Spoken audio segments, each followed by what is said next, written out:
상상조차 할 수 없었던 일이 벌어졌습니다. 배신당한 남편은 분노하지 않았습니다. 대신 그는 6개월 동안 조용히 완벽한 함정을 팠습니다. 그리고 앞으로 10분 안에 여러분은 그덫이 어떻게 닫히는지 목격하게 될 것입니다. 만약 당신이 한 번이라도 믿었던 사람에게 상처받은 경험이 있다면 이 이야기는 당신을 위한 것입니다. 이것은 단순한 불륜 이야기가 아닙니다. 이것은 한 남자의 모든 것을 빼앗으려 한 거대한 재산 탈취 음모의 서막입니다. 만약 당신이 이 순간을 놓친다면 가장 중요한 진실의 순간을 놓치게 될 것입니다. 과연 이 차가운 복수 계획은 그에게 진정한 정의를 가져다 줄까요? 아니면 또 다른 비극의 시작일 뿐일까요? 여러분이라면 이런 상황에서 어떻게 하시겠습니까? 댓글로 여러분의 생각을 알려주세요. 밤 공기는 축축했고 늦가을의 냉기가 뼛속까지 스며들었다. 서울 외곽 인적이 드문 길 끝에 자리한 은밀한 숲 펜션에 낡은 네온 사인이 은밀한이라는 글자만 위태롭게 깜박이며 음산한 분위기를 자아냈다. 그 불빛 아래 3명의 남자가 두꺼운 나무 그림자 속에 몸을 숨기고 있었다. 차가운 강철 같은 표정의 강지훈, 그리고 그의 두 친구 김진우와 이현석이었다. 펜션으로 오는 내내 차 안의 공기는 무겁게 가라앉아 있었다. 아무도 입을 열지 않았지만 백미러에 비친 지훈의 얼굴은 이미 모든 감정이 사라진 가면과도 같았다. 그들의 시선은 단 한 곳께 2층짜리 펜션의 203호실 창문에 고정되어 있었다. 커튼 틈으로 새어나오는 오렌지색 불빛이 그들의 계획이 틀리지 않았음을 증명했다.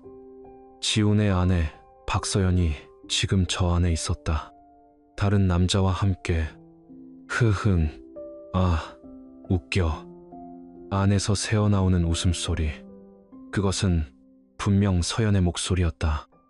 한때 지훈이 세상에서 가장 사랑했던 특유의 교태 섞인 간드러진 웃음소리가 이제는 그의 심장을 얼음 송곳으로 후벼 파는 듯했다. 낯선 남자의 낮은 목소리와 침대 프레임이 삐걱거리는 소리가 간간이 섞여 들려왔다. 귀뚜라미 소리와 젖은 흙냄새만이 가득한 밤의 정적 속에서 그 소리들은 날카로운 비수처럼 날아와 지훈의 이성을 헤집었다. 하지만 그의 얼굴에는 분노가 없었다. 아니, 분노라는 감정은 이미 오래전에 메말라 버렸다. 몇 달 전 그녀의 거짓말을 처음 알게 되었을 때의 그 끓어오르던 분노는 이제 차갑게 식어 강철 같은 결심으로 변했다. 그의 얼굴에 남은 것은 사냥감을 절벽 끝으로 모는데 성공한 사냥꾼의 냉정한 평온함 뿐이었다. 옆에 있던 진우가 주먹을 꽉 쥐며 속삭였다. 지훈아, 정말 괜찮겠어. 그냥 우리끼리 들어가서 저 자식 반쯤 죽여놓을까? 성격 급한 진우는 벌써부터 어깨를 들썩였다. 하지만 변호사인 현석이 그의 팔을 잡으며 제지했다. 진정해, 진우야. 계획대로 해야 돼. 지금 감정적으로 행동하면 모든 걸 망치는 거야. 증거가 제일 중요해. 지우는 말없이 고개를 저었다. 그의 눈은 여전히 203호실을 향해 있었다. 그는 천천히 왼손을 들어 올렸다. 손가락 3개를 폈다. 하나. 그의 머릿속에 지난 6개월간의 시간이 주마등처럼 스쳐 지나갔다. 처음에는 그저 사소한 의심이었다. 어느 날 우연히 보게 된 카드 명세서에 찍힌 낯선 호텔의 이름. 출장 다녀올게라며 자신을 꼭 안아주던 아내의 얼굴이 떠올랐다. 그날의 절망, 배신감에 잠 못 이루던 수많은 밤, 그리고 마침내 분노를 누르고 복수를 결심했던 차가운 아침. 그는 조용하고 치밀하게 증거를 모았다. 차량에 설치한 녹음기에서 흘러나온 그들의 역겨운 대화들. 우리 남편은 순진해서 아무것도 몰라. 돈만 다 빼내면 당신이랑 훨훨 날아갈 거야. 라며 속삭이던 아내의 목소리. 그 목소리를 들으며 그의 사랑은 산산조각 났다. 통화 기록, 메시지 내역, 그리고 그들이 주고받은 은밀한 사진들. 모든 것이 그의 손안에 있었다. 완벽한 함정은 이미 완성되었다. 셋. 지훈의 손가락이 모두 접히는 순간 그는 그림자 속에서 뛰쳐나왔다. 더 이상의 망설임은 없었다. 진우와 현석이 그 뒤를 따랐다.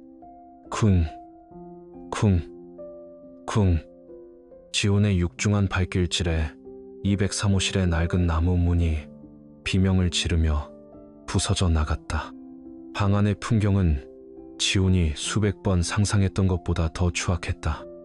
뒤엉킨 시트, 바닥에 뒹구는 와인병과 옷가지들, 그리고 침대 위에서 경악으로 굳어버린 두 개의 벌거벗은 몸. 서연과 젊은 남자 최민준이었다. 악. 서연의 얼굴은 순식간에 새하얗게 질렸고 그녀는 날카로운 비명을 지르며 이불을 끌어당겨 필사적으로 몸을 가렸다. 그녀의 눈동자는 지진이라도 난 듯 흔들리며 지훈을 향하지 못하고 방바닥만 헤맸다. 하지만 민준의 반응은 조금 달랐다. 처음의 당혹감은 이내 오만한 조소로 바뀌었다. 그는 마치 상황을 즐기기라도 하듯 보란듯이 서연의 어깨를 감싸 안으며 지훈을 향해 비웃었다. 아저씨, 이제야 오셨네. 노크하는 법도 잊었나? 아, 하긴 당신 아내가 문 잠그는 걸 깜빡했나 보지. 서연이가 당신 같은 늙은이는 재미없다던데. 침대 위에서는 내가 훨씬 낫다고 하더라고. 돈만 잘 갖다 바치는 물주, 그 이상도 아니라던데. 안 그래, 자기야. 이 개자식이. 그 순간 참다 못한 진우의 주먹이 민준의 얼굴을 향해 날아갔다. 하지만 지훈이 번개처럼 팔을 들어막았다. 그의 힘에 진우가 휘청였다. 그만해. 지훈의 목소리는 낮았지만 거역할 수 없는 힘이 실려 있었다. 폭력은 필요 없었다. 그것은 너무나 감정적이고 미숙한 해결 방식이었다. 저런 쓰레기들에게 주먹을 쓰는 것조차 아까웠다. 지훈은 다른 것을 준비했다. 그는 천천히 주머니에서 휴대폰을 꺼내 들었다. 그리고는 민준과 서연의 얼굴 바로 앞에 들이댔다. 화면에 빨간 녹화 버튼이 어두운 방 안에서 마치 지옥의 눈처럼 유독 선명하게 빛나고 있었다. 민준의 얼굴에서 오만한 미소가 사라졌다. 서연의 울음소리도 멎었다. 그들은 깨달았다. 눈앞의 남자는 분노에 눈이 먼 남편이 아니었다. 그는 사형 집행인이었다. 지훈은 얼음처럼 차가운 목소리로 감정 한 점 섞이지 않은 채 말했다. 마치 판사가 판결문을 읽듯이. 폭력은 너희 같은 것들에게는 너무 과분한 대우지. 모든 건 녹화됐어. 너희들이 내 재산을 어떻게 빼돌릴지 모의하는 대화까지 전부. 증거는 충분해. 그는 서연의 흔들리는 눈동자를 똑바로 응시했다. 한때 그가 사랑했던 그 눈동자에는 이제 경멸만이 가득했다. 그리고 마지막 문장을 내뱉었다. 내일 당장 내 집에서 짐 싸서 나가. 지훈은 뒤도 돌아보지 않고 방을 나섰다. 등 뒤로 서연의 절규와 민준의 욕설이 뒤섞여 들려왔지만 그의 발걸음을 멈추게 하지는 못했다. 펜션을 빠져나와 차가운 방 공기를 들이마시자 비로소 숨통이 트이는 듯했다. 어둠 속으로 걸어 나오며 그는 생각했다. 오늘 밤은 끝이 아니다. 이것은 단지 길고 차가운 연극의 시작일 뿐이었다. 진짜 심판은 이제부터 시작될 것이다. 대체 어떻게 한때는 세상 전부였던 아내와 이런 지옥 같은 연극을 펼치게 된 것일까? 그 모든 것은 2년 전 모두가 부러워했던 그들의 완벽해 보였던 결혼식 날로부터 시작되었다. 어떻게 한때는 세상 전부였던 아내와 이런 지옥 같은 연극을 펼치게 된 것일까? 그 모든 것은 2년 전 모두가 부러워했던 그들의 완벽해 보였던 결혼식 날로부터 시작되었다. 2년 전 눈부신 봄 햇살이 쏟아지던 5월의 어느 날, 강지훈과 박서연은 하객들의 축복 속에서 영원을 약속했다. 지훈의 어머니 송 여사는 곱게 한복을 차려입고 아들의 손을 잡은 며느리를 보며 연신 눈물을 훔쳤다. 평생 과묵하고 감정 표현에 서툴렀던 그녀였지만 그날만큼은 기쁨을 감추지 못했다. 아들 지훈은 일찍이 아버지를 여의고 건축 현장을 전전하며 험하게 살아온 그녀의 아픈 손가락이었다. 그런 아들이 저렇게 아름답고 현명한 짝을 만났으니 어찌 기쁘지 않을 수 있을까? 패백 때 송 여사는 며느리의 손에 묵직한 통장 하나를 쥐어주었다. 그녀가 평생 시장 좌판에서 나무를 팔아 아들을 키우며 아끼고 모은 집안의 전 재산이나 다름없는 돈이었다. 통장 표지는 닳고 닳아 너덜너덜했지만 그 안에는 그녀의 피와 땀이 고스란히 담겨 있었다. 아가, 이제 너도 우리 가족이니 이 집안 살림은 네가 맡아다오. 나는 너를 내 딸처럼 믿는다. 이 못난 어미는 평생 돈 버느라 우리 지훈이 제대로 챙겨주지도 못했어. 이제 네가 우리 지훈이 옆에서 따뜻한 밥, 따뜻한 잠자리 좀 챙겨주렴. 송 여사의 떨리는 목소리에 서연은 감격한 듯 눈시울을 붉히며 고개를 숙였다. 그녀의 연기력은 실로 대단했다. 어머니, 제가 더 잘할게요. 지훈 씨에게도 부모님께도 평생 잘하는 며느리가 될게요. 이제 걱정 마세요. 그 모습을 지켜보는 지훈의 가슴은 벅찬 행복감으로 가득 찼다. 아름답고 상냥하며 지혜롭기까지 한 여자. 그는 자신이 세상에서 가장 운이 좋은 남자라고 굳게 믿었다. 그 믿음은 결혼 생활 내내 이어졌다. 서연은 그야말로 완벽한 현모양처의 가면을 쓰고 있었다. 다니던 작은 디자인 회사를 가정에 충실하고 싶다는 이유로 그만두고 매일 아침 정성껏 차린 아침상으로 지훈의 출근길을 배웅했다. 거친 건축 현장에서 일하는 남편을 위해 점심시간에 맞춰 따뜻한 도시락을 싸들고 찾아오는 그녀의 모습에 동료들은 모두 부러움을 감추지 못했다. 강 소장님은 전생에 나라를 구했나 봐. 저런 아내를 어디서 만났대. 지훈은 그저 어깨를 으쓱하며 웃을 뿐이었다. 그의 어깨는 자부심으로 한껏 솟아올랐다.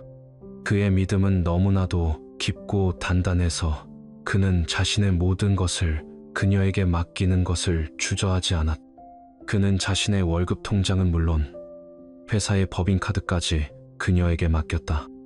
결혼 1주년이 되던 날, 그는 서재 깊숙한 곳, 아버지의 유품인 낡은 금고에 보관해 두었던 서류 뭉치를 꺼내 서연에게 내밀었다. 아버지에게 물려받은 경기도 양평에 있는 조상 대대로 내려온 땅 문서들이었다. 당신이 가지고 있어. 이제 당신이 이 집의 안주인이니까. 당신이 있으니 내가 밖에서 마음 놓고 일할 수 있네. 이 땅들은 우리 아이들에게 물려줄 재산이야. 서연은 놀란 표정을 지으면서도 이내 환하게 웃으며 그의 품에 안겼다. 그녀의 눈가에 맺힌 눈물은 감격의 눈물처럼 보였다. 여보, 이렇게까지 저를 믿어주시는군요. 정말 감사해요. 절대 실망시키지 않을게요. 그녀의 품에서 나는 은은한 비누 향기에 취해 지훈은 이 행복이 영원할 것이라고 믿어 의심치 않았다. 그는 전혀 눈치채지 못했다. 행복의 가면 뒤에서 번뜩이는 그녀의 눈빛, 그 안에 숨겨진 차가운 탐욕의 그림자를. 시간은 흘러 결혼 2년 차에 접어들었다. 부모님은 은근히 손주를 바라는 눈치였지만 지훈은 서두르지 않았다. 하지만 마음 한편으로는 서연을 닮은 예쁜 딸 아이를 꿈꾸곤 했다. 어느 날 밤, 그는 와인을 한 잔 마시며 조심스럽게 아이 이야기를 꺼냈다. 서연아, 우리도 이제 아이를 가져보는 게 어떨까? 당신을 닮은 딸이면 정말 예쁠 것 같아. 그의 말에 와인잔을 흔들던 서연의 손이 순간 멈칫했다. 그녀는 잠시 말이 없더니 이내 그의 뺨을 부드럽게 쓰다듬으며 교태 섞인 목소리로 속삭였다. 물론 저도 아이를 원해요. 하지만 여보, 우리 부부는 서로 사랑하기 위해 함께 사는 거잖아요. 아이는 하늘이 내려주는 인연이라고 생각해요. 아직은 신혼인데 조급해하지 말고 우리 둘의 시간을 조금 더 즐기는 건 어때요? 나는 아직 당신과 단둘이 있는 게 너무 좋은데. 그녀의 깊은 눈을 바라보며 지우는 다시 한번 감동했다. 아이보다 자신과의 사랑을 더 중요하게 생각하는 아내의 마음에 그는 고마움을 느꼈다. 그것이 사실은 아이를 핑계로 자신의 진짜 계획이 틀어지는 것을 막으려는 교묘한 속임수라는 것을 그는 까맣게 몰랐다. 그 무렵부터 서연에게 작은 변화가 생기기 시작했다. 어느 날 저녁, 그녀는 새로 구독한 패션 잡지를 뒤적이더니 말했다. 여보, 나 피클볼이라는 운동을 시작해볼까봐. 요즘 강남 사모님들 사이에서 엄청 유행이래. 건강을 위해서라도 운동 좀 해야겠어. 그래야 우리 이세 준비도 잘할 수 있지 않겠어. 지호는 흔쾌히 동의했다. 아내가 활기찬 취미를 갖는 것이 보기 좋았다. 하지만 그것이 모든 균열의 시작이었다. 서연은 매일 오후 강남의 고급 스포츠센터 피클볼 클럽으로 향했다. 처음에는 저녁 식사 시간에 맞춰 돌아오던 그녀의 귀가 시간이 점점 늦어졌다. 옷차림도 눈에 띄게 화려해졌다. 수수한 원피스 대신 몸에 딱 붙는 명품 브랜드의 운동복과 최신 유행의 가방이 그녀의 일상이 되었다. 그녀의 입에서는 지훈이 알지 못하는 사람들의 이름과 값비싼 레스토랑, 해외 골프 여행 이야기가 끊이지 않았다. 오늘은 클럽 사람들과 청담동에서 저녁 약속이 있어서 늦어. 새로운 코치님이 너무 잘 가르쳐서 시간 가는 줄 몰랐네. 엄청 젊고 잘생겼어. 그녀의 입에서는 늘 새로운 핑계가 흘러나왔고 가끔은 짜증 섞인 목소리로 단조로운 결혼 생활에 대한 불평을 늘어놓기도 했다. 내 친구들은 주말마다 남편이랑 해외여행도 가고 한남동에서 파티도 즐기는데 우리 삶은 너무 재미없는 것 같아. 당신은 일밖에 모르잖아. 지훈의 마음속에 희미한 불안감이 싹트기 시작했다. 하지만 그는 애써 그 감정을 외면했다. 자신이 너무 바빠 아내를 외롭게 만든 탓이라고, 결혼 생활의 권태기일 뿐이라고, 곧 괜찮아질 거라고 스스로를 다독였다. 그러나 그 불안감은 오래지 않아 거대한 균열이 되어 그의 완벽했던 세계를 무너뜨리기 시작했다. 그날은 지훈의 생일이었다. 서연은 아침부터 분주하게 움직여 미슐랭 레스토랑 못지않은 진수성찬을 차렸다. 지훈이 가장 좋아하는 한우 갈비찜과 삼색 잡채, 그리고 직접 끓인 성게, 미역국까지. 오랜만에 느껴보는 신혼의 분위기에 지훈의 마음도 누그러졌다. 서연이 준비한 값비싼 와인을 한 잔씩 마시며 화기애애한 분위기가 무르익을 무렵 서연이 조심스럽게 입을 열었다. 여보, 제가 요즘 재테크 공부를 좀 하는데 정말 좋은 투자 정보가 있어서요. 그녀는 눈을 반짝이며 가상화폐와 신생 바이오 사업에 대해 열변을 토했다.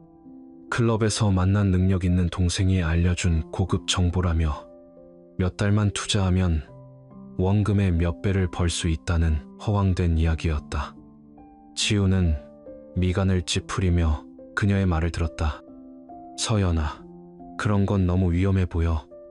세상에 쉽게 버는 돈은 없어. 사기일 가능성이 커. 그러자 서연의 표정이 미묘하게 굳어졌다. 그녀는 와인잔을 내려놓으며 본론을 꺼냈다. 사실 그래서 말인데요. 부모님께서 우리 주신 땅 있잖아요. 양평에 있는 거. 어차피 지금은 아무도 안 쓰는 땅이고 세금만 나가는데 그 중에 전망 제일 안 좋은 작은 거 하나만 팔아서 투자해보면 어떨까요? 딱 한 번만요. 이번 기회만 잡으면 우리도 남들처럼 강남에 아파트 사고 떵떵거리면서 살 수 있다고요. 순간 식탁 위의 공기가 차갑게 얼어붙었다. 지훈의 얼굴에서 미소가 사라졌다. 그는 낮은 목소리로 말했다. 그 땅은 안 돼. 할아버지의 할아버지 때부터 물려받은 우리 집안의 뿌리 같은 곳이야. 돈으로 따질 수 없는 가치가 있는 곳이라고. 함부로 팔 수 없어. 그리고 다시 말하지만 그런 투자는 도박이나 마찬가지야. 나는 내 가족을 그런 위험에 빠뜨리고 싶지 않아. 그의 단호한 말에 서연의 얼굴이 분노로 일그러졌다. 그녀가 애써 연기해온 현모양처의 가면이 산산조각 나는 순간이었다. 그녀는 들고 있던 젓가락을 식탁에 소리나게 내던지며 날카롭게 소리쳤다. 당신은 평생 그렇게 답답하게 살아. 조상 땅, 조상 땅. 그 낡아 빠진 땅 쪼가리 끌어안고 평생 이 좁은 집에서 가난하게 살라고. 남들은 그렇게 해서 다 강남에 빌딩 사고 외제차 끄는데 당신만 바보같이 그게 뭐야. 능력이 없으면 귀라도 열려 있어야지. 서연은 자리에서 벌떡 일어나 침실로 들어가 버렸고 문이 세차게 닫히는 소리가 집안을 울렸다. 지우는 홀로 남겨진 식탁에 앉아 싸늘하게 식어버린 미역국을 멍하니 바라보았다. 방금 전까지 완벽하게 행복하다고 믿었던 그의 세상에 돌이킬 수 없는 깊고 차가운 균열이 생겨나고 있었다. 그는 아직 알지 못했다. 그날 밤의 다툼이 단순한 부부싸움이 아니었음을, 그리고 그 희미한 불안감이 곧 그의 숨통을 조여올 날카로운 비수가 되어 돌아올 것이라는 사실을. 모든 것은 이미 시작되어 있었다. 그의 휴대폰 액정 위로 친구가 보낸 한 장의 사진이 떠오르기 직전이었다. 그날 밤의 다툼이 단순한 부부싸움이 아니었음을, 그리고 그 희미한 불안감이 곧 그의 숨통을 조여올 날카로운 비수가 되어 돌아올 것이라는 사실을 그는 아직 알지 못했다. 모든 것은 이미 시작되어 있었다. 그의 휴대폰 액정 위로 친구가 보낸 한 장의 사진이 떠오르기 직전이었다. 서연이 쾅소리를 내며 문을 닫고 들어간 후에도 지우는 한참 동안 그 자리에 앉아 있었다. 식탁 위에는 그녀가 정성껏 차린 생일상이 전쟁터의 폐허처럼 그대로 남아 있었다. 김이 모락모락 나던 갈비찜은 차갑게 식어 하얀 기름이 흉측하게 굳어 있었고, 정갈하게 담겨 있던 잡채는 윤기를 잃고 말라 비틀어져 있었다. 조금 전까지만 해도 행복의 정점이라고 믿었던 공간은 이제 시베리아 벌판 같은 싸늘한 냉기만이 감돌았다. 그는 아내가 내뱉은 마지막 말을 곱씹었다. 낡아빠진 땅 쪼가리 끌어안고 평생 가난하게 살아. 그 말은 날카로운 유리 조각이 되어 그의 가슴에 깊은 상처를 남겼다. 그녀가 단지 돈 때문에, 순간적인 화 때문에 그런 말을 했다고 믿고 싶지 않았다. 지난 2년간 그녀가 보여준 사랑, 그의 거친 손을 어루만지며 당신 손이 우리 가족의 역사라며 눈물 짓던 그녀의 모습은 모두 거짓이었단 말인가. 그는 괴로움에 머리를 감싸 쥐었다. 그때였다. 위잉, 테이블 위에 놓여있던 휴대폰이 짧게 울렸다. 발신자는 그의 오랜 친구 김진우였다. 별다른 메시지 없이 사진 한 장만이 덩그러니 도착해 있었다. 이 시간에 웬 사진이지? 무심코 사진을 클릭한 지훈의 눈동자가 지진이라도 난 듯 격렬하게 흔들리기 시작했다. 사진 속 장소는 김이 모락모락 나는 고급 샤브샤브 식당이었다. 그리고 그 중심에는 와인잔을 들고 환하게 웃고 있는 그의 아내 서연이 있었다. 문제는 그녀의 옆자리였다. 그녀는 낯선 젊은 남자에게 온몸을 기댄 채 세상에서 가장 행복한 표정으로 웃고 있었다. 지훈 자신에게도 한 번도 보여준 적 없는 모든 경계심을 허물어버린 그런 순수하고도 관능적인 미소였다. 남자의 손은 너무나도 자연스럽게 서연의 허벅지 위에 놓여 있었고, 서연은 그 손을 밀어내기는커녕 오히려 남자의 어깨에 머리를 기대며 교태를 부리고 있었다. 사진의 배경으로 보이는 벽시계는 밤 10시를 가리키고 있었다. 며칠 전 서연이 클럽 사람들과 저녁 약속이 있다며 새벽에 들어온 바로 그날이었다. 쿵. 세상이 무너져 내리는 듯한 충격에 지우는 숨을 쉴 수 없었다. 손에서 힘이 빠져 휴대폰을 떨어뜨릴 뻔했다.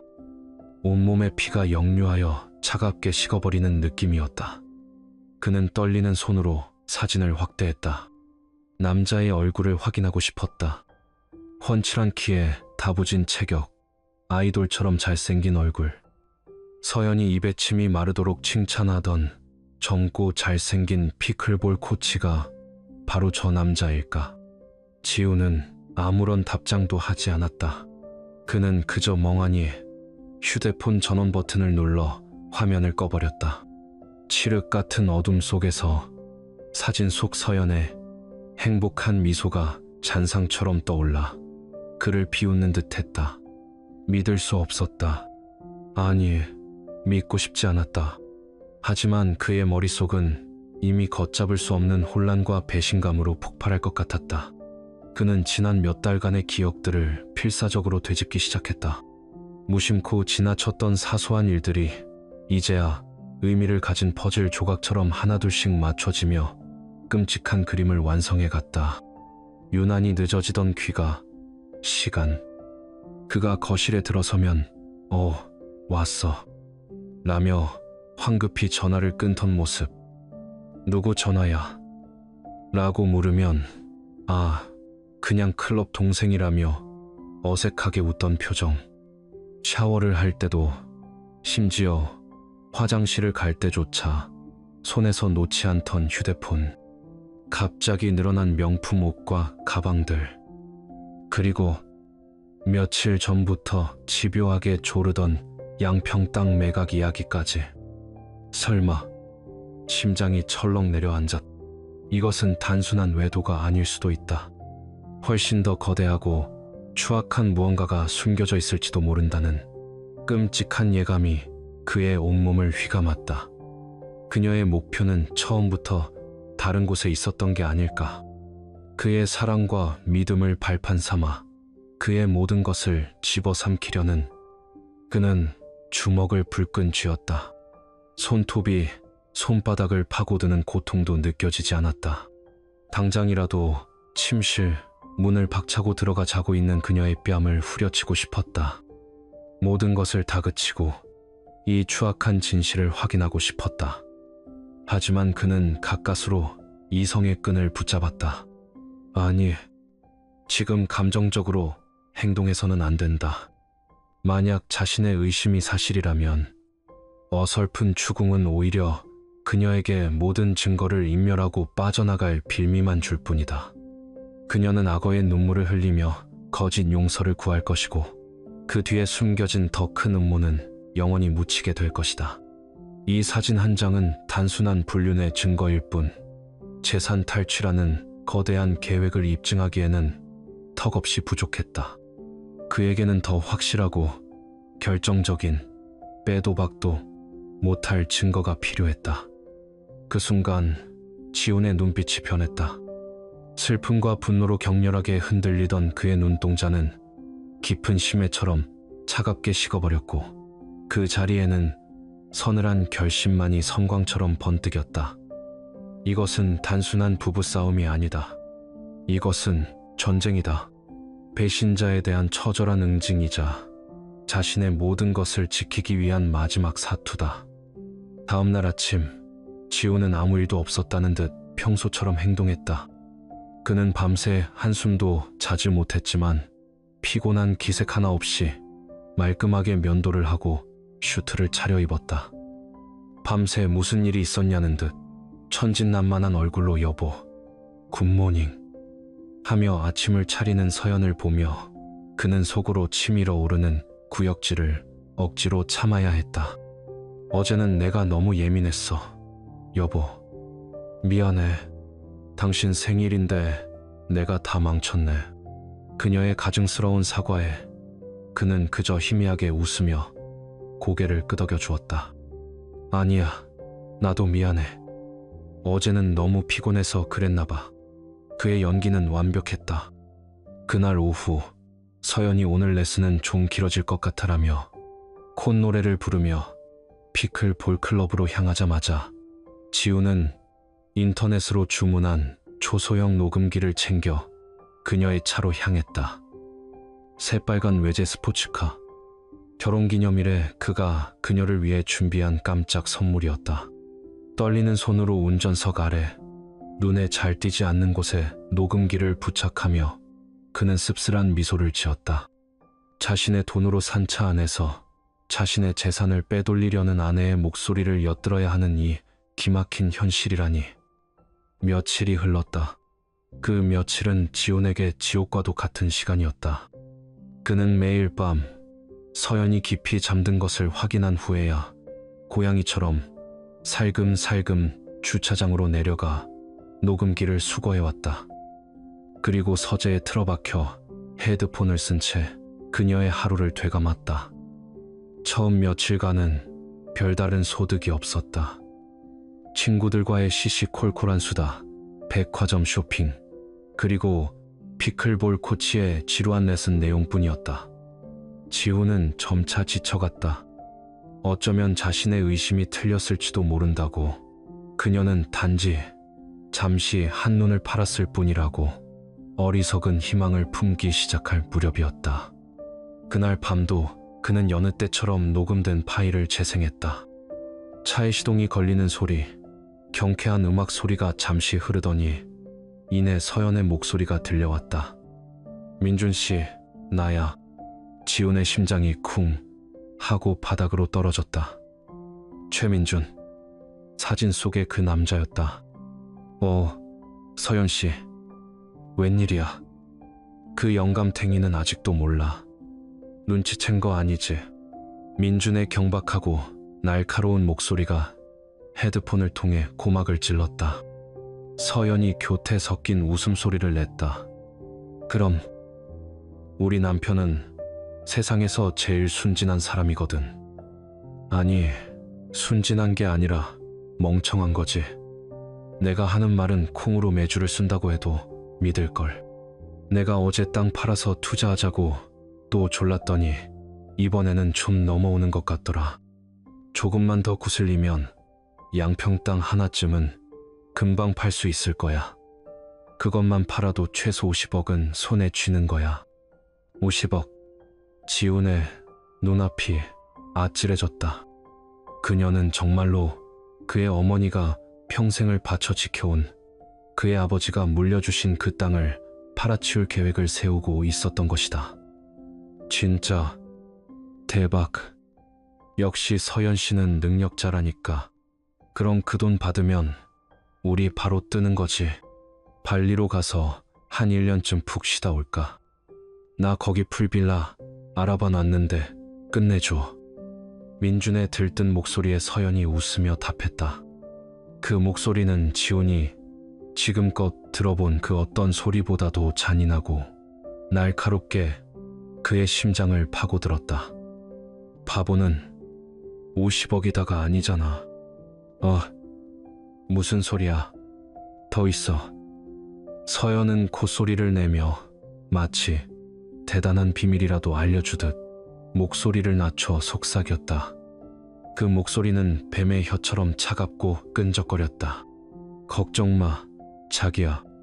조금만 기다려. 양평 땅만 있는 게 아니잖아. 강남에 있는 상가 건물도 있고 제주도에도 땅이 좀 있어. 그 인간 나한테 홀딱 빠져서 조만간 모든 재산 명의를 내 앞으로 돌려놓을 계획까지 세우고 있다고. 사업상 필요하다고 둘러대면 바로 넘어올걸. 조금만 더 참으면 저 집안의 모든 재산이 전부 우리 것이 될 거야. 그때가 되면 그 늙은이는 빈털터리로 길바닥에 나앉게 되겠지. 어머니랑 같이 말이야. 생각만 해도 짜릿하지 않아. 헤드폰 너머로 두 남녀의 역겨운 웃음소리가 악마의 속삭임처럼 울려 퍼졌다. 지훈은 마치 거대한 종으로 머리를 얻어맞은 듯한 충격에 휩싸였다. 그는 헤드폰을 벗어던졌다. 아무 소리도 들리지 않았다. 세상이 고요해졌다. 그의 마음속에서 무언가가 산산이 부서져 내리는 소리만이 이명처럼 울릴 뿐이었다. 사랑, 믿음, 그리고 지난 2년간의 행복했던 기억들. 모든 것이 한낱째가 되어 바람처럼 흩어졌다. 그는 떨리는 손으로 휴대폰을 집어들었다. 그리고는 망설임 없이 한 사람의 이름을 찾아 전화를 걸었다. 그의 오랜 친구이자 대한민국 최고의 이혼 및 재산 분쟁 전문 변호사 이현석이었다. 현석아, 나야. 지금 좀 만날 수 있을까? 내 아내를 고소해야겠어. 그의 목소리에는 더 이상 슬픔이나 분노가 담겨 있지 않았다. 오직 차가운 결심만이 시퍼런 칼날처럼 얼음같이 서려 있었다. 이제 막 길고 지독한 전쟁의 서막이 올랐을 뿐이었다. 그의 목소리에는 더 이상 슬픔이나 분노가 담겨 있지 않았다. 오직 차가운 결심만이 시퍼런 칼날처럼 얼음같이 서려 있었다.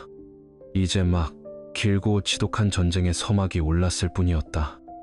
다음 날, 지우는 강남의 초고층 빌딩 숲, 그 꼭대기에 자리한 이현석의 법률사무소를 찾았다. 통유리 너머로 서울의 화려한 전경이 한눈에 들어왔지만 지훈의 눈에는 잿빛 도시의 실루엣 외에는 아무것도 담기지 않았다. 대리석 바닥과 고급스러운 가죽 소파, 은은한 커피향이 감도는 사무실의 고요함은 그의 내면에서 휘몰아치는 폭풍과 극명한 대조를 이루었다. 세상에, 지훈아, 이게 도대체 어떻게 된 일이야? 그의 오랜 친구이자 대한민국 최고의 이혼 및 재산 분쟁 전문 변호사인 이현석은 최고급 오디오 시스템에서 흘러나오던 클래식을 끄며 헤드폰을 벗었다. 그의 미간에는 깊은 주름이 잡혀 있었다. 그의 책상 위에는 지훈이 건넨 작은 USB 하나가 놓여 있었다. 현석은 처음에는 그저 친구의 흔한 부부싸움 상담이겠거니 생각했다. 하지만 USB에서 흘러나온 서영과 민준의 대화를 듣는 동안 그의 여유로운 표정은 점차 경악과 분노로 바뀌어갔다. 녹음 파일이 끝나자 사무실에는 무거운 침묵만이 흘렀다. 이건 단순한 불륜이 아니야, 지훈아. 명백한 사기, 그것도 아주 치밀하게 계획된 조직적인 범죄야. 저 여자, 박서연, 보통이 아니네. 현석은 혀를 내두르며 지훈을 바라보았다. 친구의 얼굴은 마치 모든 감정이 증발해버린 듯 차갑고 무표정했다. 그 모습이 오히려 더 위태로워 보였다. 넌 어떻게 하고 싶어? 그냥 현장을 덮쳐서 망신을 주고 이혼하는 선에서 끝낼까? 아니면 이 게임의 끝까지 가서 제대로 법의 심판대 위에 세울까? 지훈은 한참 동안 창밖을 바라보았다. 수많은 차들이 얽히고 설킨 도로를 질주하고 있었다. 마치 자신의 복잡한 마음처럼 그는 천천히 입을 열었다. 그의 목소리는 메마른 사막 같았다. 둘 다, 난 먼저 내 눈으로 직접 확인해야겠어. 그 더러운 현장을. 그리고 저들이 법 앞에서 자신들이 저지른 짓의 대가를 치르게 하고 싶어. 철저하게, 빈털터리로 길바닥에 나앉게 될 사람은 내가 아니라 바로 그들이어야 해. 내 어머니까지 모욕한 대가를 반드시 치르게 할 거야. 그의 목소리에는 한치의 흔들림도 없었다. 현석은 그런 지훈을 잠시 바라보다가 이내 결심한 듯 고개를 끄덕였다. 알았어. 내 마음이 그렇다면 나도 끝까지 갈게. 그렇다면 지금부터는 감정을 철저히 배제해야 해. 이건 복잡한 체스게임 같은 거야. 섣불리 킹을 잡으려다간 오히려 네가 체크메이트를 당할 수 있어. 완벽한 증거가 필요해. 저들이 스스로 덫에 걸려들게 만들어야 한다고. 놈들이 판을 짜고 있다고 생각하겠지만 사실은 우리가 짜놓은 판 위에서 놀아나게 만들어야 해. 그날 이후 지훈의 지옥 같은 연기가 시작되었다. 그는 세상에서 가장 어리숙하고 아내를 맹목적으로 사랑하는 남편이 되었다. 집에 돌아온 그는 아무 일도 없었다는 듯 피클볼 클럽에서 돌아온 서연을 따뜻하게 안아주었다. 어제는 내가 미안했어. 당신 말이 맞아. 우리도 이제 새로운 투자를 생각해 볼 때가 된 것 같아. 그의 말에 서연의 눈이 반짝 빛나는 것을 지우는 놓치지 않았다. 하지만 그녀는 이내 표정을 감추고 새침하게 말했다. 정말요. 어제는 그렇게 완고하시더니 갑자기 왜 마음이 바뀌셨대? 곰곰이 생각해보니 당신 말이 다 맞아. 내가 너무 구시대적인 생각에 갇혀 있었어. 당신처럼 똑똑한 아내를 믿어야지 누굴 믿겠어. 하지만 부모님을 설득할 시간이 좀 필요해. 갑자기 조상 땅을 판다고 하면 놀라실 테니까 조금만 기다려줘. 그의 완벽한 연기에 서연은 완전히 속아 넘어갔다. 그녀는 기쁨을 감추지 못하고 지훈의 목을 끌어안고 그의 뺨에 입을 맞추었다. 역시 우리 남편밖에 없어.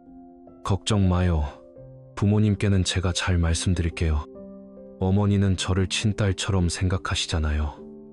그녀의 몸에서 나는 익숙한 향수 냄새가 역겹게 느껴졌지만 지훈은 억지로 미소를 지으며 그녀를 마주 안았다. 그의 등 뒤로 그의 손은 분노로 하얗게 떨리고 있었다.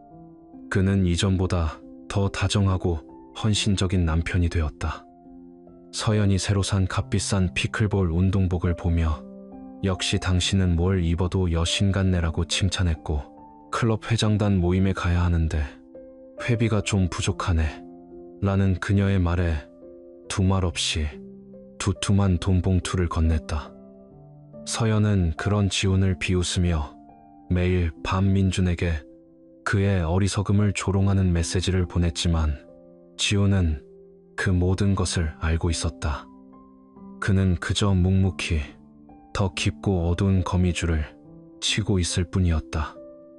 동시에 물밑에서는 현석과 함께 계획한 증거 수집 작전이 은밀하게 진행되었다.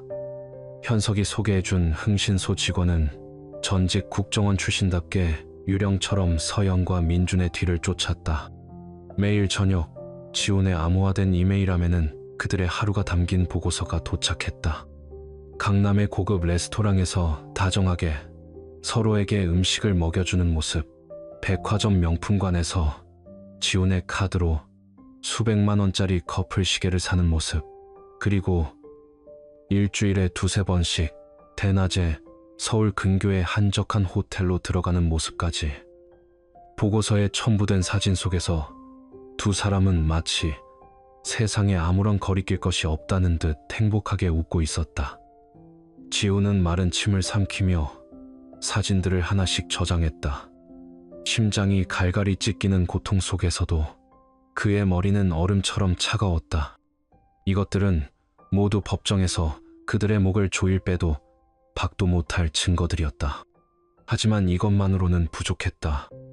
그들의 대화, 그들의 구체적인 계획을 속속들이 알아야 했다. 며칠 후 지훈은 서연의 생일 선물이라며 최신형 스마트폰이 담긴 쇼핑백을 내밀었다. 당신 요즘 휴대폰이 느리다고 했잖아. 이걸로 바꿔. 최신형이야. 서연은 명품 로고가 밝힌 쇼핑백을 보고 기뻐하며 지훈에게 아이처럼 입을 맞췄다. 그녀는 알지 못했다. 그 스마트폰 안에는 지훈이 미리 설치해둔 그녀의 모든 것을 엿볼 수 있는 스파이웨어 앱이 숨겨져 있다는 사실을. 그날 밤 지훈은 서재에 앉아 자신의 노트북 화면을 응시했다. 화면에는 서연의 스마트폰 화면이 실시간으로 미러링되고 있었다. 그리고 그는 보았다. 서연과 민준이 주고받는 모든 메시지, 그들의 통화 목록, 심지어 그들이 서로에게 보내는 은밀하고 역겨운 사진들까지. 그것은 판도라의 상자를 넘어 지옥의 문을 열어버린 것과 같았다. 그들의 대화는 상상 이상으로 추악하고 노골적이었다. 양평 땅을 판 50억을 어떻게 나눌 것인지 민준이 40%, 서연이 60%를 갖기로 했다. 돈을 받은 즉시 발리로 떠나기 위한 항공권과 풀빌라, 예약 내역, 그리고 지훈에 대한 온갖 조롱과 비웃음까지. 자기야, 오늘 우리 바보 남편이 또 돈 줬어. 자기는 그냥 몸만 만들면서 나만 기다리면 돼. 돈은 내가 다 갖다 바칠게. 우리 자기 하고 싶은 거 다 해. 역시 내 서연이가 최고야. 근데 그 늙은이랑 한 침대 쓰는 거 역겹지 않아. 상상만 해도 토 나오는데. 말도 마. 그냥 죽은 사람이라고 생각하고 누워있어. 자기가 내 옆에 있다고 상상하면서 조금만 참으면 돼. 이 모든 게 다 자기를 위한 거잖아. 지우는 차오르는 분노의 이가 딱딱 부딪히는 것을 느꼈다. 헛구역질이 목구멍까지 차올랐다. 하지만 그는 스크롤을 멈추지 않았다. 그리고 마침내 그의 모든 인내심을 끊어버리는 마지막 메시지를 발견했다. 며칠 전 지훈이 드디어 어머니를 설득하는 데 성공했다며 다음 주에 부동산 계약금을 받기로 했다고 서연에게 말한 바로 그날 밤에 그녀가 민준에게 보낸 메시지였다. 대박. 우리 남편 진짜 멍청이 중에 상멍청이야. 내가 시어머니 얘기하면서 눈물 몇 방울 흘리니까 바로 넘어가더라. 드디어 다음 주면 계약금 5억 들어와. 우리 진짜 곧 헐을 날 수 있겠네, 자기야. 그 늙은이는 평생 늙은 어머니랑 같이 그 낡아 빠진 땅이나 파면서 살라지 뭐. 꼴 좋다. 순간 지훈의 머릿속에서 무언가 툭 하고 끊어지는 소리가 났다. 어머니, 평생 자신을 위해 헌신해온 세상에서 가장 소중한 그의 어머니까지 모욕하는 그 메시지를 보는 순간 그는 더 이상 참을 수 없었다. 하지만 그는 노트북을 집어던지는 대신 조용히 화면을 캡처했다. 그리고 지난 몇 주간의 모든 대화 내용을 날짜와 시간까지 정리하여 PDF 파일로 저장했다. 그의 얼굴에는 더 이상 아무런 표정도 남아있지 않았다. 고통은 사라졌다. 이제 남은 것은 순수하고 차가운 증오, 그리고 모든 것을 끝내겠다는 확고한 결심뿐이었다. 그는 저장한 모든 증거 파일을 압축해서 현석에게 이메일로 보냈다. 그리고 짧은 메시지를 덧붙였다. 모든 준비는 끝났어. 이제 사냥을 시작하자. 이메일을 보낸 후 지우는 자리에서 일어나 창밖을 바라보았다. 칠흑 같은 어둠이 도시를 삼키고 있었다. 그는 휴대폰을 들어 진우와 현석에게 동시에 문자를 보냈다. 이번 주 금요일 밤 모든 걸 끝낸다. 이제 주사위는 던져졌다. 피할 수 없는 심판의 밤이 소리 없이 다가오고 있었다. 이제 주사위는 던져졌다. 피할 수 없는 심판의 밤이 소리 없이 다가오고 있었다. 결전의 날인 금요일 아침, 지우는 평소보다 더 정성스럽게 다린 흰 셔츠에 감색 넥타이를 맸다. 거울에 비친 자신의 모습은 지난 몇 달간의 지옥 같은 시간을 전혀 짐작할 수 없을 만큼 평온해 보였다. 그는 침실에서 막 나온 서연을 위해 미리 준비해둔 출장용 가방을 챙겼다. 부산에 중요한 계약건이 있어서 주말 내내 있어야 할 것 같아. 일요일 저녁에나 돌아올 것 같네. 어머니께는 내가 잘 말씀드렸으니 주말 동안 푹 쉬고 있어. 그는 현관문 앞에서 서연을 가볍게, 그러나 연기처럼 자연스럽게 안아주었다. 서연은 그의 품에 안겨 진심으로 걱정하는 듯한 목소리로 속삭였다. 조심해서 다녀와요, 여보. 운전 조심하고 도착하면 바로 전화해요. 알았죠? 당신 없으면 나 너무 심심할 거야. 그녀의 완벽한 연기에 지우는 속으로 쓴웃음을 삼켰다. 그는 그녀의 이마의 마지막이 될지도 모를 짧은 입맞춤을 남긴 뒤 미련 없이 집을 나섰다. 문이 닫히는 순간 그의 얼굴에서 모든 온기가 사라졌다. 하지만 그의 차는 부산으로 향하는 고속도로에 오르지 않았다. 아파트 단지를 벗어나자마자 그는 핸들을 꺾어 약속 장소인 진우의 낡은 사무실로 향했다. 그곳에는 이미 진우와 변호사 현석이 초조한 얼굴로 기다리고 있었다. 미끼를 물었어. 방금 전화하더라. 지훈이 차에 타자마자 노트북을 켜고 있던 현석이 말했다. 화면에는 서연의 휴대폰 화면이 실시간으로 떠 있었다. 그녀는 지훈이 떠나자마자 민준에게 전화를 걸어 약속을 잡고 있었다. 그리고 잠시 후 도착한 메시지가 그들의 눈을 사로잡았다. 영감탱이 출장 갔어. 오늘 밤은 우리 세상이야. 저녁에 맛있는 거 해놓고 기다릴게. 사랑해. 저것들이 진짜. 옆에 있던 진우는 욕설을 내뱉으며 핸들을 주먹으로 내리쳤다. 현석은 지훈의 어깨를 두드리며 말했다. 지훈아, 지금부터가 중요해.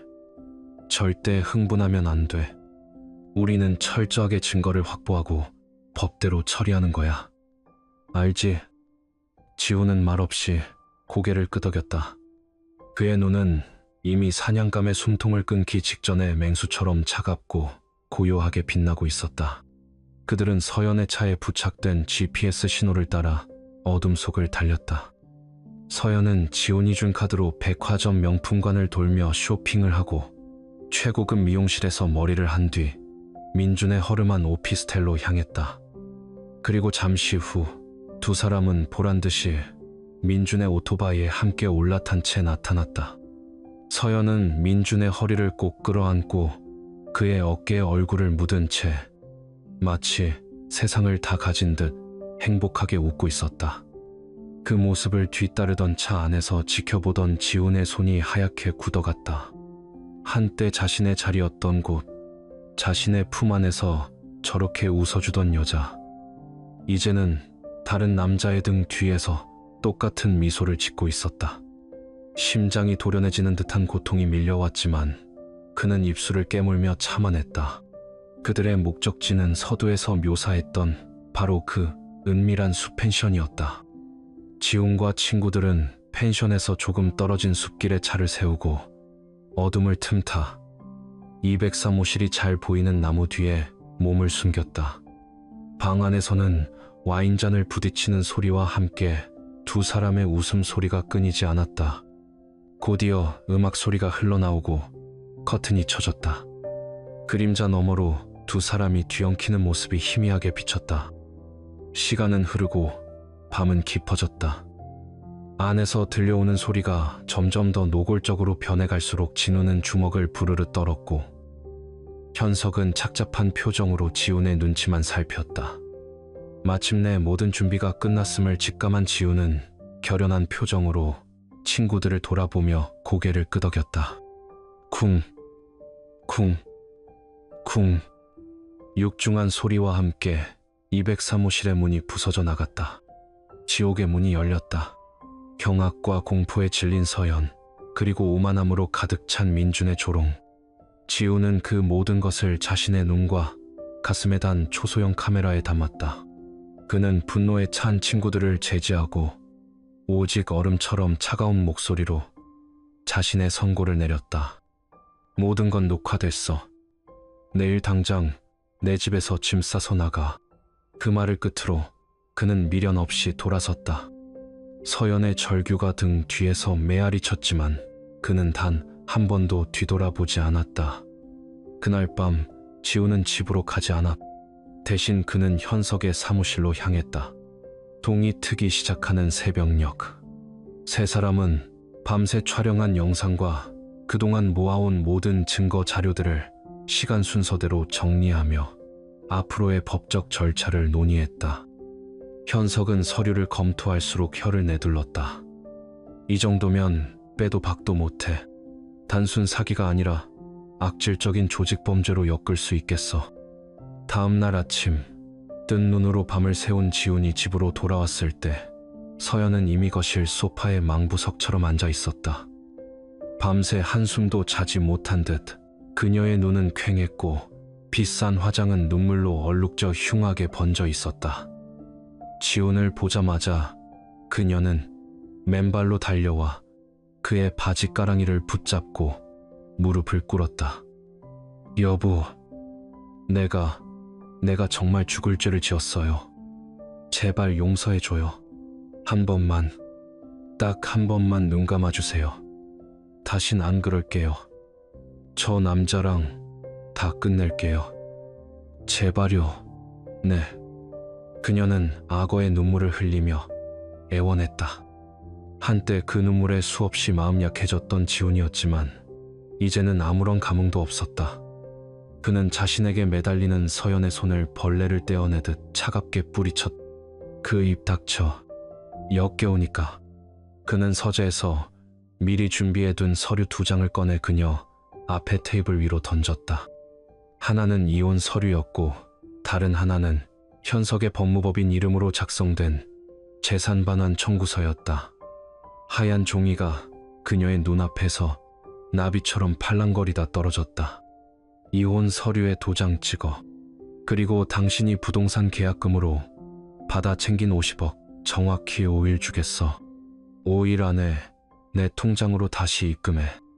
만약 하루라도 늦거나 단돈 1원이라도 부족하면 그땐 이 모든 증거 자료들을 들고 경찰서로 갈 거야. 이건 단순한 불륜이 아니야, 박서연. 명백한 사기라고. 당신 인생 차가운 감옥에서 썩고 싶지 않으면 알아서 해. 서연은 이혼과 사기, 감옥이라는 단어에 얼굴이 새하얗게 질렸다. 그녀는 울부짖으며 최후의 변명을 늘어놓기 시작했다. 아니야, 사기라니. 나는 그냥 민준 씨가 사랑한다고 해서 그 사람이 시키는 대로 했을 뿐이야. 나는 당신을 사랑해. 여보, 제발 믿어줘. 우리 사랑했잖아. 지우는 기가 막혀 코웃음을 쳤다. 사랑, 다른 남자 품에 안겨서 내 재산을 전부 빼돌릴 계획을 세우는 게 사랑인가? 평생 나 하나만 보고 살아오신 내 어머니까지 모욕하면서 나를 멍청한 늙은이라고 비웃는 게 사랑이야. 당신이 말하는 사랑 정말 싸구려네. 당신 입에서 나오는 사랑이라는 단어만큼 역겨운 건 없을 거야. 그는 더 이상 대꾸할 가치도 없다는 듯 자신의 방으로 들어가 문을 잠갔다. 서연은 거실에 홀로 남아 한참 동안 통곡했지만 굳게 닫힌 문은 2번 다시 열리지 않았다. 그리고 정확히 5일이 흘렀다. 그 5일 동안 서연은 지훈에게 단 한 번도 연락하지 않았다. 지훈 역시 그녀에게 연락하지 않았다. 그는 알고 있었다. 그녀가 절대 돈을 돌려주지 않을 것이라는 것을. 5일이라는 시간은 그녀를 위한 마지막 배려가 아니었다. 그것은 그녀가 도주라는 마지막 죄를 저지를 시간을 벌어주는 함정의 마지막 단계였다. 6일째 되는 날 아침, 지우는 서연의 휴대폰으로 전화를 걸었다. 고객의 요청으로 당분간 착신이 정지되어 있습니다. 차가운 기계음만이 흘러나왔다. 그녀의 SNS 계정은 모두 삭제되어 있었다. 그는 민준의 오피스텔로 찾아갔다. 하지만 그곳 역시 텅 비어 있었다. 이웃 주민은 며칠 전 2 남녀가 새벽에 커다란 여행 가방 여러 개를 끌고 급하게 어디론가 떠났다고 말했다. 예상했던 결과였다. 지호는 조금도 놀라지 않았다. 그는 오히려 안도의 한숨을 내쉬었다. 이제 모든 퍼즐 조각이 완벽하게 맞춰졌다. 그는 집으로 돌아와 가장 좋은 슈트를 말끔하게 차려입었다. 그리고 지난 몇 달간 모아온 모든 증거 자료들을 커다란 서류 가방에 담았다. 사진, 동영상, 녹음 파일, 메시지 내역, 계좌 이체 기록까지. 완벽한 범죄의 기록이었다.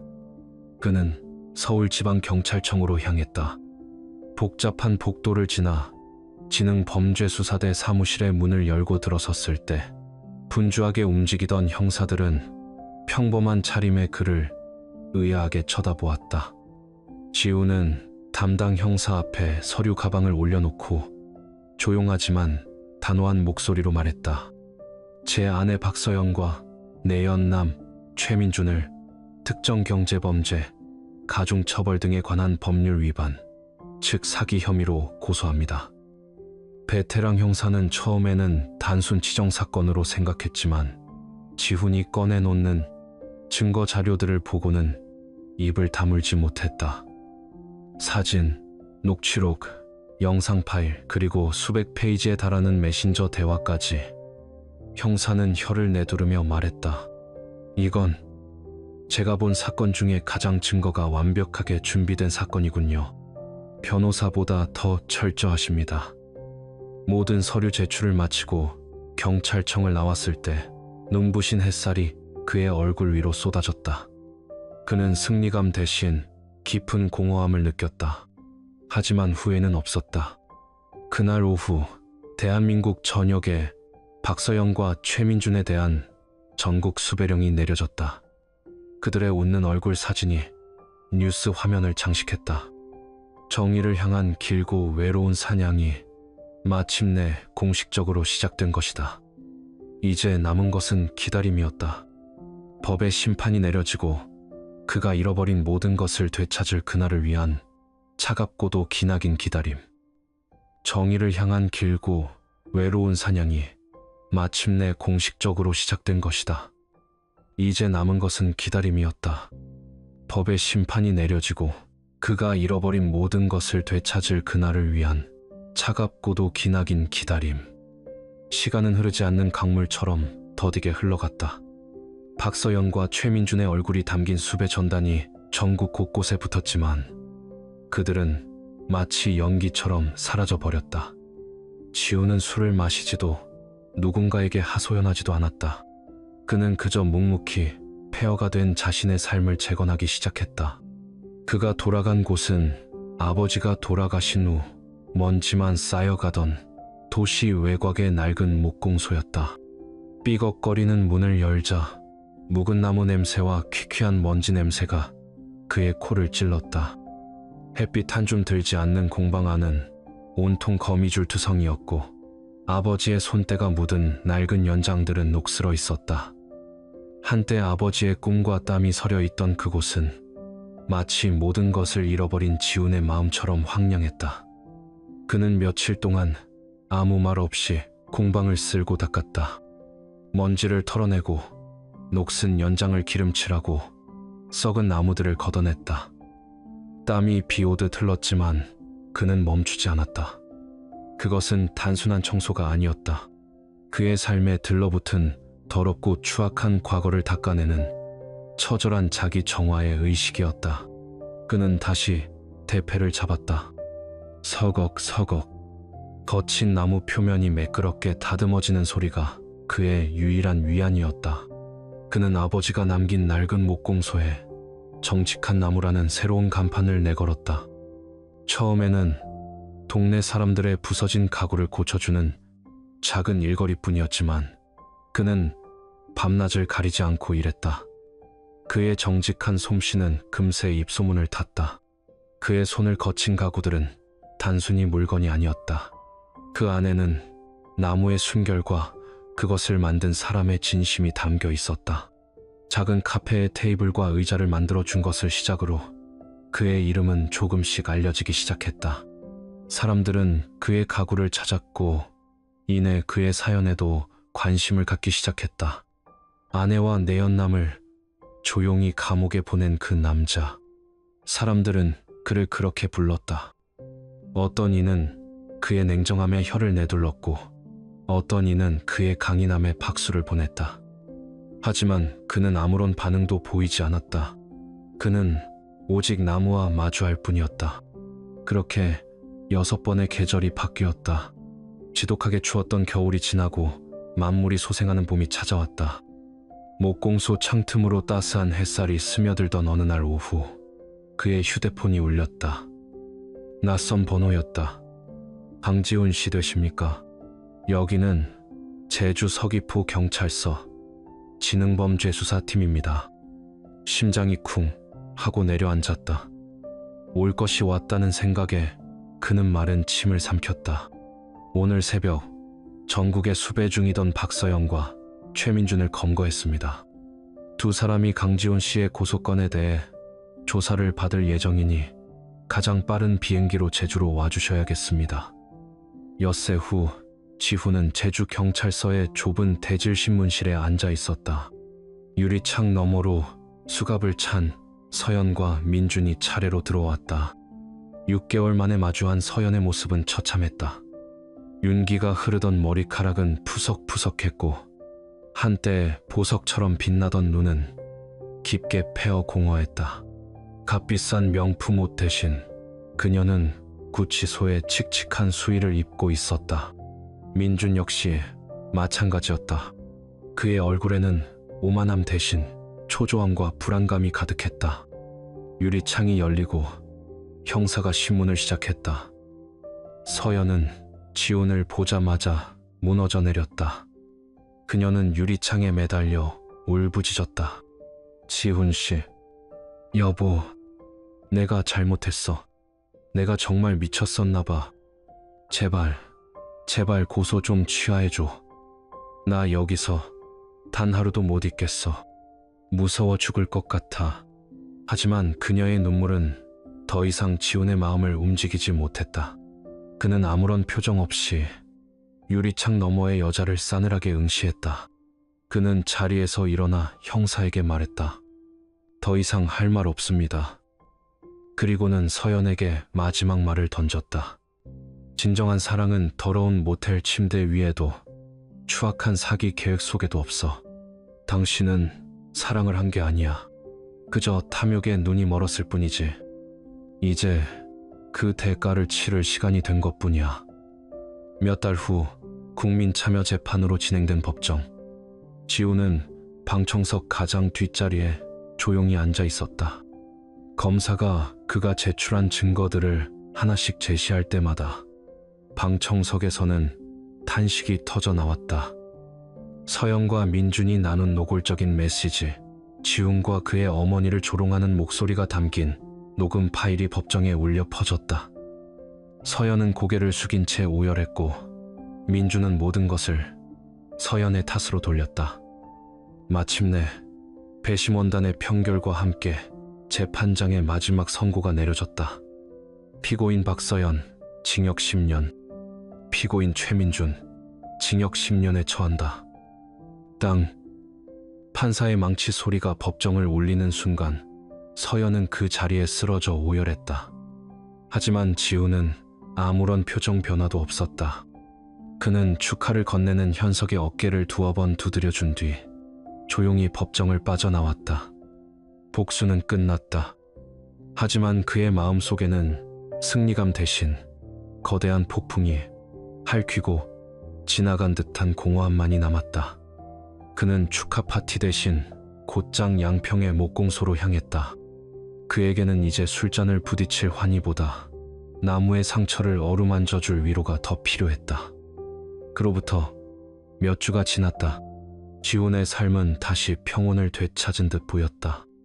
그의 목공소는 유명 인테리어 잡지에 소개될 정도로 유명해졌고 전국에서 주문이 밀려들었다. 그는 눈 곧 뜰 새 없이 바빴다. 그러던 어느 날 오후 한 여자가 그의 목공소를 찾아왔다. 강지훈 작가님 맞으신가요? 말씀 많이 들었습니다. 단발머리에 지적인 안경을 쓴 여자였다. 그녀의 이름은 한수진, 신생 인테리어 디자인 회사의 대표였다. 그녀는 잡지에 실린 지훈의 가구를 보고 수소문 끝에 직접 찾아왔다고 했다. 저희가 이번에 새로 맡은 북촌 한옥 호텔 프로젝트에 작가님의 가구가 꼭 필요할 것 같아서요. 그녀는 당차고 자신의 일에 대한 확신에 차 있었다. 지훈은 오랜만에 일 이외의 대화에서 편안함을 느꼈다. 그들은 나무의 종류와 디자인 철학에 대해 한참 동안 이야기를 나누었다. 그러던 중 수진이 공방 한쪽에 놓인 갈라지고 뒤틀린 채 버려진 거대한 느티나무 원목을 보며 말했다. 저 나무는 이제 쓸모가 없겠네요. 지훈은 고개를 저었다. 아닙니다.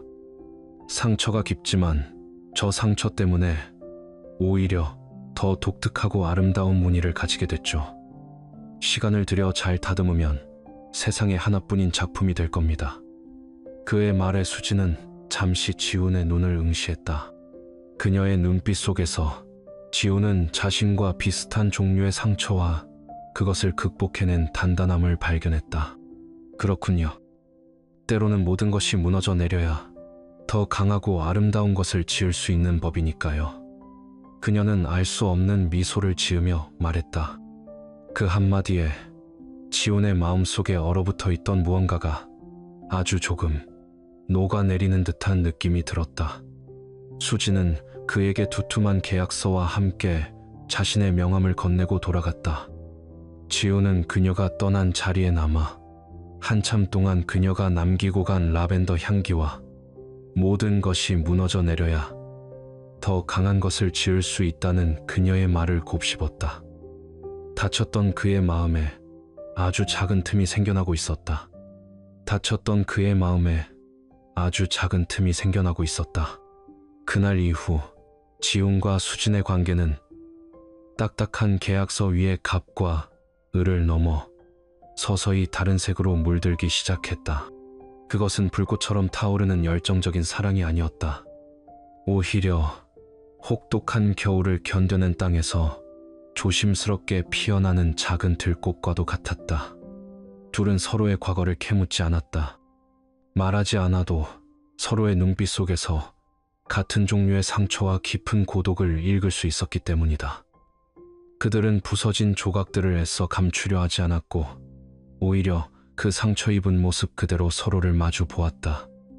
주말이 되면 수지는 가끔 딸 하윤의 손을 잡고 양평의 목공소를 찾아왔다. 처음에는 계약한 가구 진행 상황을 보러 왔다는 핑계를 댔지만 곧 그들의 방문은 자연스러운 일상이 되었다. 하윤은 처음에는 낯을 가리며 수진의 등 뒤에 숨었지만 톱밥 날리는 공방과 나무 냄새 가득한 공간을 신기한 눈으로 바라보았다. 지우는 그런 하윤을 위해 자투리 나무로 작은 새 모양의 목각 인형을 깎아주었다. 서툰 솜씨였지만 하윤은 그것을 보물처럼 소중히 여겼다. 아저씨, 나무 냄새 좋아요. 하윤은 지훈의 작업복에 벤땀 냄새와 나무 냄새가 섞인 향을 맡으며 해맑게 웃었다. 그 순수한 미소 앞에서 지훈의 마음속에 단단하게 얼어붙어 있던 마지막 빙벽이 조금씩 녹아내리고 있었다. 그는 서연과의 결혼 생활 동안 한 번도 느껴보지 못했던 꾸밈 없고 따뜻한 감정을 느끼고 있었다. 그는 주말이 기다려지기 시작했다. 수지는 결코 선을 넘지 않았다. 그녀는 지훈의 일에 방해가 되지 않도록 조용히 구석에 앉아 책을 읽거나 하윤과 함께 공방 주변의 들꽃을 구경했다. 그녀는 가끔 따뜻한 보온병에 담아온 대추차를 건네거나 손수 만든 샌드위치를 내밀었다. 화려하지는 않았지만 그 안에는 따뜻한 진심이 담겨 있었다. 서연이 늘어놓던 값비싼 레스토랑이나 명품 이야기가 아닌 소박하지만 온기 있는 대화들이 그들의 사이를 채워갔다. 어느 가을날 저녁, 노을이 붉게 물든 공방 앞에서 세 사람은 나란히 앉아 있었다. 지훈이 하윤을 위해 만들어준 작은 나무 그네를 밀어주자 아이의 웃음소리가 청명하게 울려 퍼졌다. 그 모습을 가만히 바라보던 수진이 조용히 입을 열었다. 다시 누군가를 믿는다는 거 참 두려운 일이죠. 지훈은 그네를 밀던 손을 멈추고 그녀를 바라보았다. 네, 한번 무너진 믿음은 다시 쌓기가 참 힘든 것 같습니다. 그래도 다시 쌓아야죠. 혼자서는 너무 외로우니까. 수지는 지훈을 향해 희미하게 미소 지었다. 그 미소 속에서 그는 용기를 얻었다. 며칠 후 그는 떨리는 마음으로 어머니에게 전화를 걸었다. 어머니, 주말에 집에 손님을 좀 모시고 가도 될까요? 송 여사는 아들의 조심스러운 목소리에서 무언가 변화가 있음을 직감했다. 그 끔찍한 사건 이후 아들은 자신의 마음을 굳게 닫아버렸었다. 그런 아들이 누군가를 집에 데려오고 싶다고 말하는 것은 처음이었다. 하지만 동시에 그녀의 마음속에는 불안감이 피어올랐다. 또다시 상처받으면 어쩌나, 또다시 뱀 같은 여인에게 속아 넘어가면 어쩌나. 약속한 일요일, 지훈은 수진과 하윤의 손을 잡고 낡은 대문 앞에 섰다. 송 여사는 애써 평온한 표정을 지으며 그들을 맞이했다. 하지만 그녀의 눈빛은 날카롭게 수진을 훑고 있었다.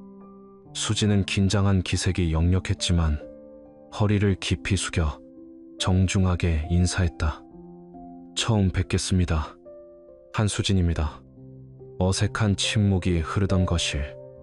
그 침묵을 깬 것은 하윤이었다. 하윤은 소파에 앉아있는 송 여사에게 다가가 그녀의 거칠고 주름진 손을 자신의 작은 손으로 조심스럽게 만졌다. 할머니, 손이 꼭 우리 아빠 공방에 있는 나무 같아요. 오래됐지만 되게 따뜻해요. 아이의 순진한 한마디에 송 여사의 굳어있던 얼굴에 희미한 미소가 번졌다. 그 순간 그녀는 깨달았다. 눈앞의 이 여자는 화려한 말로 자신을 포장했던 박서영과는 다른 사람이라는 것을. 수지는 비싼 선물을 사오는 대신 시골집 마당에 잡초를 뽑는 송 여사의 옆에 쭈그리고 앉아 조용히 일을 도왔다. 저녁 식사를 준비할 때는 낯선 부엌임에도 불구하고 능숙하게 채소를 다듬고 설거지를 했다. 그녀는 자신을 드러내려 애쓰지 않았고 그저 묵묵히 자신의 자리에서 진심을 보일 뿐이었다. 저녁 식사 후 송 여사는 설거지를 하고 있는 수진의 등 뒤로 다가가 그녀의 손을 꼭 잡았다. 고생 많았지. 이 늙은이 때문에 괜히 힘들었겠네. 그리고는 지훈을 조용히 불렀다. 지훈아, 저 아가씨 눈이 참 따뜻하구나. 네가 아팠던 만큼 더 큰 행복을 찾아야 한다. 이 여우미는 이제 걱정 안 하련다. 그해 겨울 지훈과 수지는 양평의 작은 성당에서 조촐한 결혼식을 올렸다. 화려한 웨딩드레스도 수많은 하객도 없었다. 오직 서로의 상처를 보듬어주고 새로운 시작을 축복해주는 가까운 친구들과 가족들만이 그들의 곁을 지켰다. 반지를 교환하는 대신 지훈은 자신이 직접 깎아 만든 나무 십자가 목걸이를 수진의 목에 걸어주었다. 당신의 상처와 나의 상처를 합쳐 이제 하나의 삶을 만들고 싶습니다. 그의 진심 어린 고백에 수진은 조용히 눈물을 흘렸다. 결혼 후 세 사람은 진짜 가족이 되어갔다. 하윤은 어느새 지훈을 아빠라고 부르기 시작했다. 지훈은 매일 밤 피곤한 몸을 이끌고 돌아와서도 하윤에게 동화책 읽어주는 것을 잊지 않았다. 그의 낮은 목소리를 들으며 잠이 드는 하윤의 모습을 볼 때마다 그는 가슴 벅찬 행복을 느꼈다. 텅 비어있던 그의 삶이 비로소 채워지는 느낌이었다. 그리고 이듬해 봄, 수진이 조심스럽게 내민 임신 테스트기를 본 순간 지훈은 그 자리에 주저앉아 아이처럼 엉엉 울었다. 기쁨, 안도, 그리고 지난 시간들에 대한 위로가 한꺼번에 몰려왔다.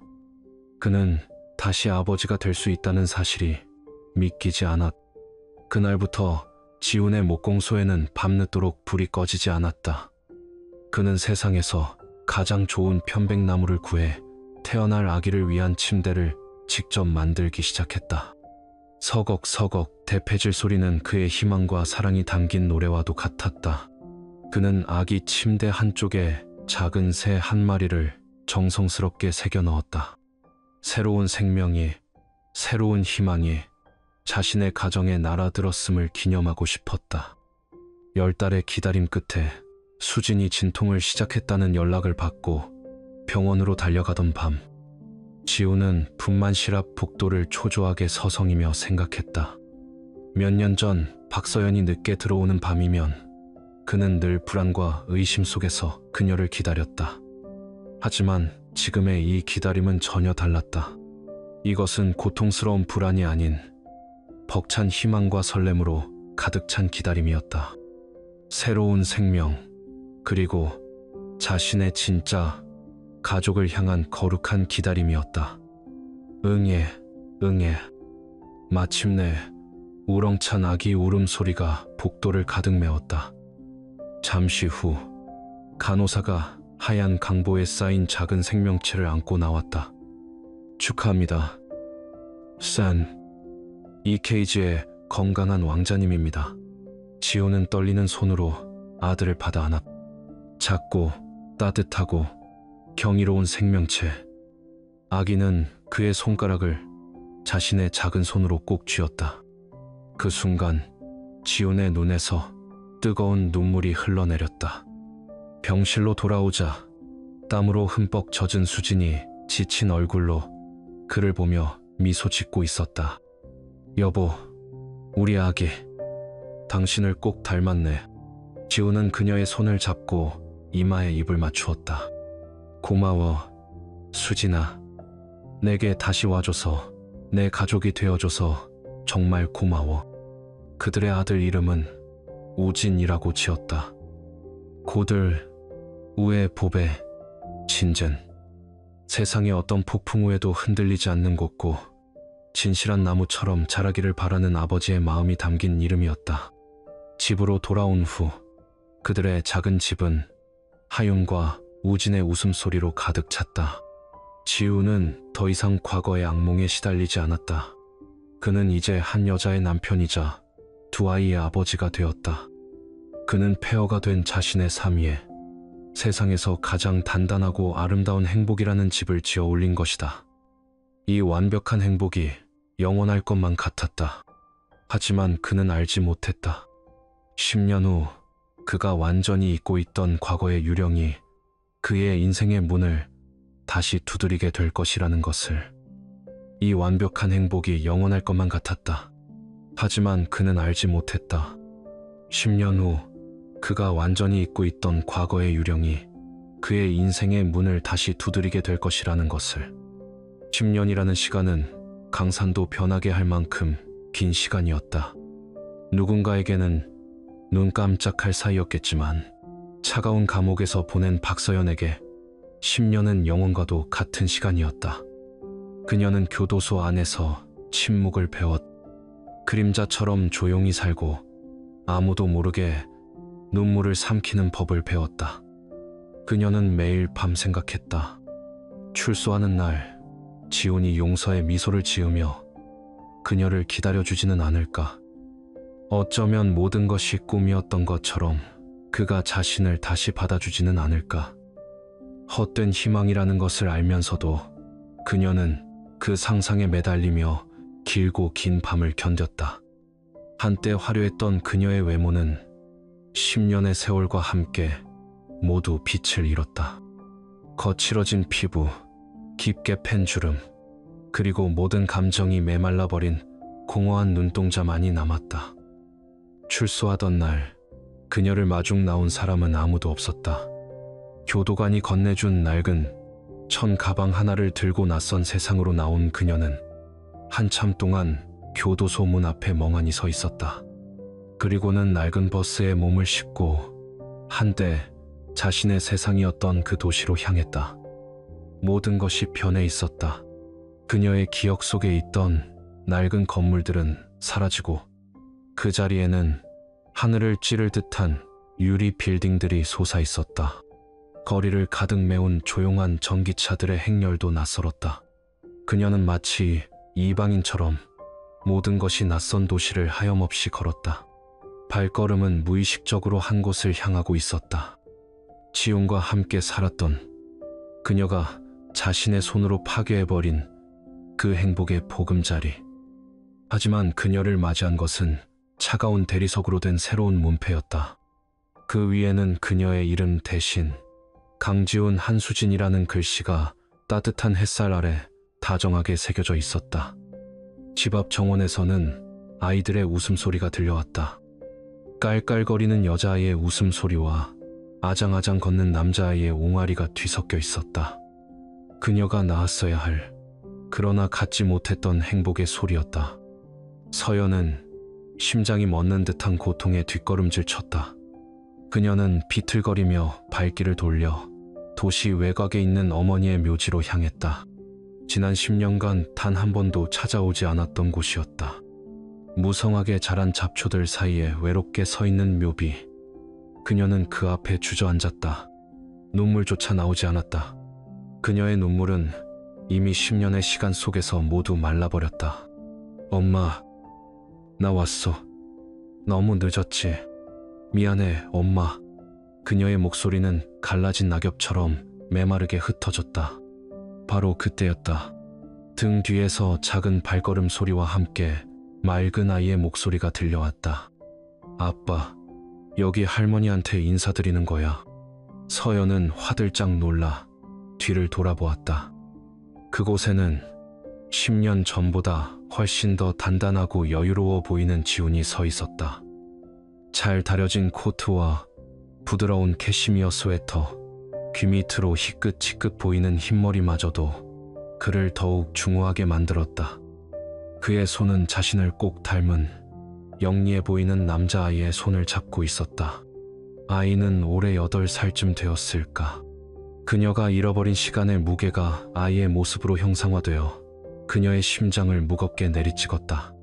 지우는 서연을 보았지만 그의 눈에는 어떤 감정도 담겨 있지 않았다. 원망도, 연민도, 심지어 증오조차도 없었다. 그는 마치 길가에 서 있는 이름 모를 나무를 보는 듯한 완벽한 무관심의 눈으로 그녀를 스쳐 지나갔다. 그것은 그 어떤 복수보다도 잔인하고 완벽한 형벌이었다. 증오는 아직 감정이 남아있다는 증거지만 무관심은 존재 자체를 지워버리는 것이었으니까. 아이가 호기심 가득한 눈으로 서연을 바라보며 물었다. 아빠, 이 아주머니는 누구예요? 왜 울고 있어요? 지우는 서연에게 눈길 한번 주지 않고 오직 아들을 향해 몸을 낮추고 부드럽게 미소 지으며 말했다. 응, 우진아. 그냥 아빠가 예전에 알던 분이야. 마음이 아픈 일이 있으신가 보다. 우리는 방해하지 말고 어서 할머니께 인사드리자. 그는 아들의 손을 잡고 묘비 앞으로 다가갔다. 그리고는 준비해온 하얀 국화꽃 다발을 조용히 내려놓았다. 그는 서연이 아닌 차가운 묘비를 향해 나지기 말했다. 어머님, 저 잘 살고 있습니다. 걱정 마세요. 제가 제 가족 꼭 지키면서 행복하게 살겠다고 드렸던 약속, 저 지켰습니다. 하늘에서 편히 쉬세요. 그는 잠시 묵념을 올린 뒤 아들의 손을 잡고 돌아섰. 단 한 번도 서연 쪽을 돌아보지 않았다. 아빠, 집에 가면 엄마가 맛있는 떡볶이 해준다고 했죠. 빨리 가요. 누나도 기다리겠다. 그래, 우리 아들 배고프구나. 가자. 엄마가 세상에서 제일 맛있는 떡볶이 해주실 거야. 다정한 부자의 뒷모습이 멀어져 갔다. 그 순간 서연은 무너져 내렸다. 그녀는 어머니의 묘비 앞에 무릎을 꿇고 짐승처럼 소리 없는 오열을 터뜨렸다. 그녀가 잃어버린 것은 단순히 10년이라는 시간이 아니었다. 한때 자신을 세상 전부로 여겨주었던 한 남자의 사랑, 그를 닮은 아이를 낳고 행복한 가정을 꾸릴 수 있었던 미래, 그리고 무조건적인 사랑을 주었던 어머니의 마지막을 지키지 못한 죄책감까지. 그녀는 모든 것을 잃었다. 자신의 탐욕 때문에 배신의 대가는 이토록 참혹했다. 감옥에서의 10년보다 세상의 손가락질보다 한때 사랑했던 사람의 완벽한 무관심이야말로 가장 깊은 상처를 남기는 법이었다. 그녀는 이제 영원히 과거에 갇혀 자신이 파괴해버린 행복의 잔상 속에서 홀로 살아가야 할 것이다. 그렇습니다, 여러분. 우리는 방금 한 편의 길고도 격동적인 이야기를 함께 했습니다. 배신과 탐욕, 그리고 그에 따르는 혹독한 대가에 대한 이야기였습니다. 이 이야기는 단순히 복수를 찬양하는 것이 아닙니다. 우리에게 중요한 삶의 교훈을 던져주고 있습니다. 한 남자는 모든 것을 잃었습니다. 하지만 그는 무너지지 않았습니다. 그는 증오와 복수심에 자신을 가두는 대신 묵묵히 자신의 삶을 재건했습니다. 그는 자신을 배신한 사람들을 법의 심판대에 세웠지만 그 이후에는 그들의 삶에 더 이상 관여하지 않았습니다. 진정한 복수는 그들을 잊고 나 자신이 더 행복해지는 것이라는 사실을 그는 알고 있었기 때문입니다. 증오보다 더 무서운 복수는 무관심이라는 것을 그는 온몸으로 보여주었습니다. 반면 한 여자는 순간의 탐욕과 욕망 때문에 자신의 모든 것을 잃었습니다. 그녀는 10년이라는 시간의 형벌을 받았지만 진짜 형벌은 그 이후에 찾아왔습니다. 그것은 바로 자신이 버린 행복을 다른 사람이 완벽하게 누리고 있는 모습을 지켜봐야만 하는, 그리고 자신은 그 누구에게도 용서받지 못하고 영원히 혼자라는 끔찍한 현실이었습니다. 이 이야기는 우리에게 묻습니다. 절대로 넘지 말아야 할 선은 무엇인가? 한번 잃어버리면 영원히 되찾을 수 없는 것은 무엇인가? 그것은 바로 믿음입니다. 나를 조건 없이 믿어주는 사람의 마음을 배신하는 것만큼 어리석고 잔인한 일은 없습니다.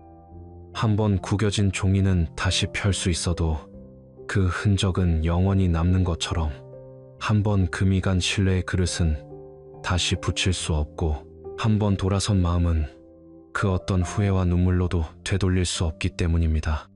여러분에게 묻고 싶습니다. 진정한 용서는 무엇일까요? 그리고 증오보다 더 큰 복수는 정말 무관심일까요? 여러분의 삶에도 혹시 용서할 수 없는 상처가 있나요? 그렇다면 기억하십시오.